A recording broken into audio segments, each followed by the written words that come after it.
friends, this is Stephanie Rittermott, and I'm the president of Courageous Living, a life coaching business. And my goal and my passion in life is to help my clients maximize the gifts and talents within them and go further and farther than they ever thought possible. And if you're interested in a complimentary coaching call, please just send a message to my email listed below. Okay, so today I want to talk to you about 4 things that can kill your dreams, okay? One of them is procrastination, perfectionism, waiting for it to happen, and you. So the first one's for procrastination. Now, this is my category because I have dealt with this for so long. I never realized that it had to do with stress. I always thought it meant that I was lazy. Well, procrastination is a stress reliever. So when you're feeling stress, the next thing you do is you find a way to get out of that, okay? And so you might avoid doing something. You might avoid working on a project, making a phone call, and then the reward is you got away from that stress. And so the thing to say about procrastination is that, again, the Mel Robbins 5, 4, 3, 2, 1, the 5-second rule applies to all these things.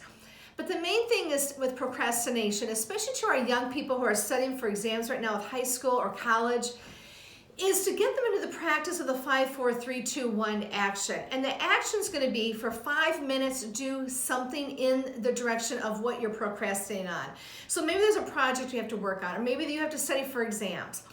Well, okay, for 5 minutes, maybe you pull out the syllabus from the class and you start to go over all the materials that you've been taught. And then maybe you go over the handout that the teacher gave you about all the things that are going to be covered on the exam. And do that for 5 minutes and kind of get acclimated with your notes again. You take a break, go back to it. Do you know that if you keep doing that, 80% of you will keep on going?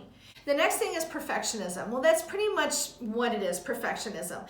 Perfectionism has its roots in many different areas. It can be all the way back to your childhood days. Maybe there was something that was said to you, abuse that was there, triggers of perfectionism. Maybe through your life, maybe people compared you to other people, and then you thought they were perfect, and therefore you try to be perfect too.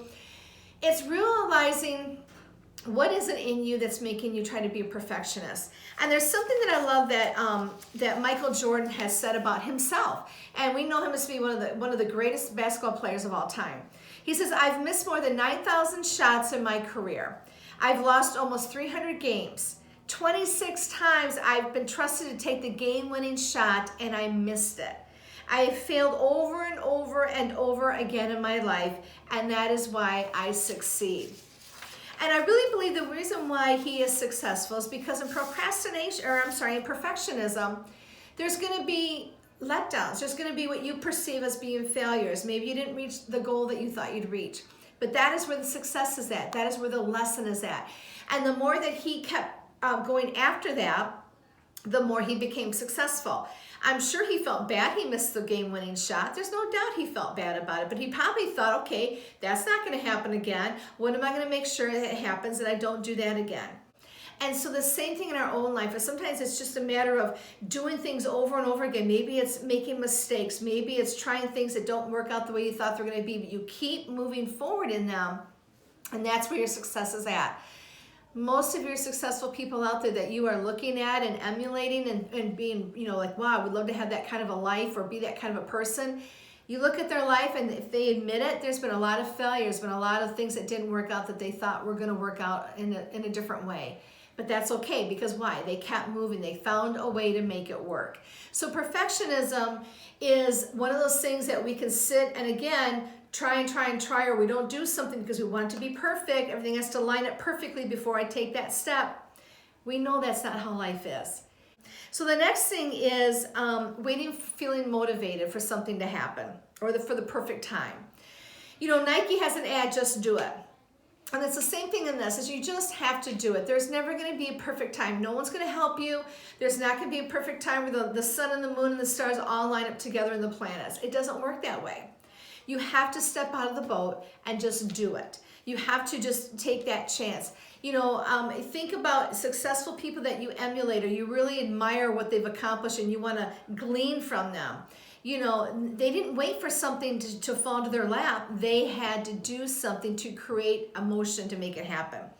One of the things I want to say too about waiting for the perfect timing is there's that thing called activation energy. And that is where it'd be like trying to push a car. It takes more energy to start the initial push than it is to keep the car going.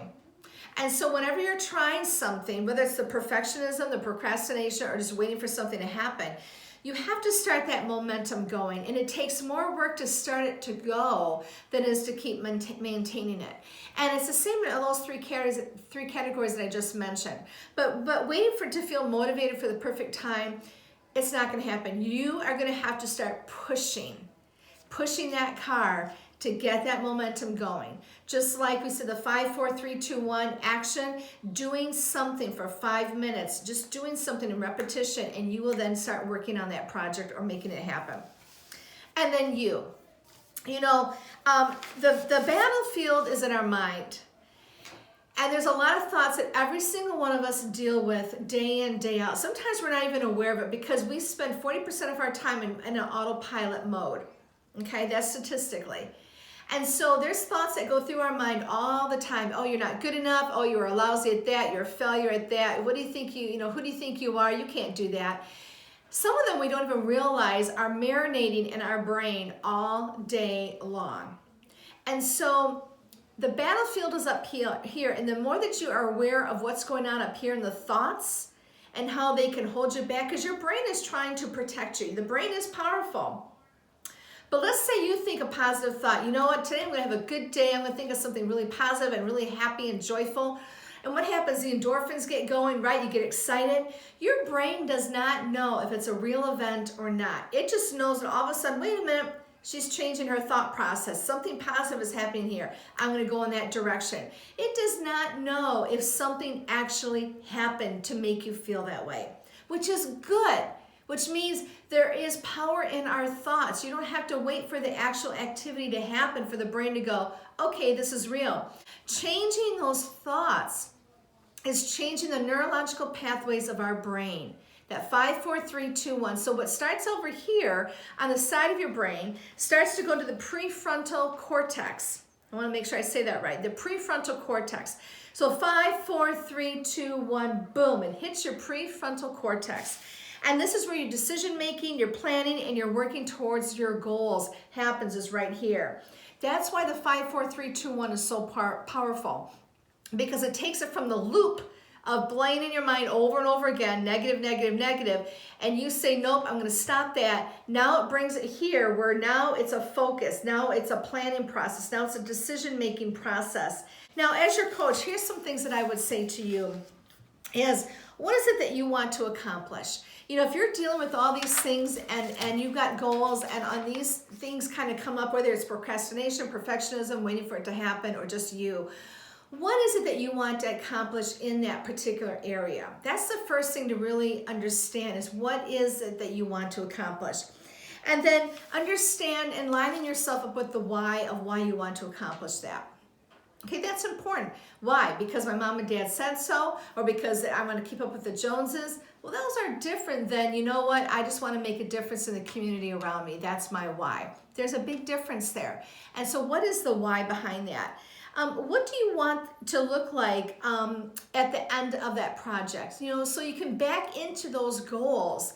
So in a year from now, where do you want to be? And then you back into that. The other thing is what do you already know about what it is that you want to accomplish? So when you're, procrastination, or those three things come up against you, what do you know about the thing that you want to do? Well, I know that it's going to lead me in this direction. I know that I'm going to help this many people. I know that I can impact my community in this way. What is it you already know about it? Because that kind of takes some of the burden off of it. What you already know about what you want to accomplish and the why takes some of that pressure off so that you can focus on the areas that you need to explore. So my friends, perfectionism, procrastination, waiting for the perfect time, and the battlefield of the mind. Those are the 4 things that can really try to come against you and kill the dreams that you have for your life. So my friends, I really want to encourage you that you know what, you have the gifts and talents within you to go further and farther than you ever thought possible. Tap into those things, tap into those gifts, and make a difference in the world around you. Until next time, my friend, have a courageous life.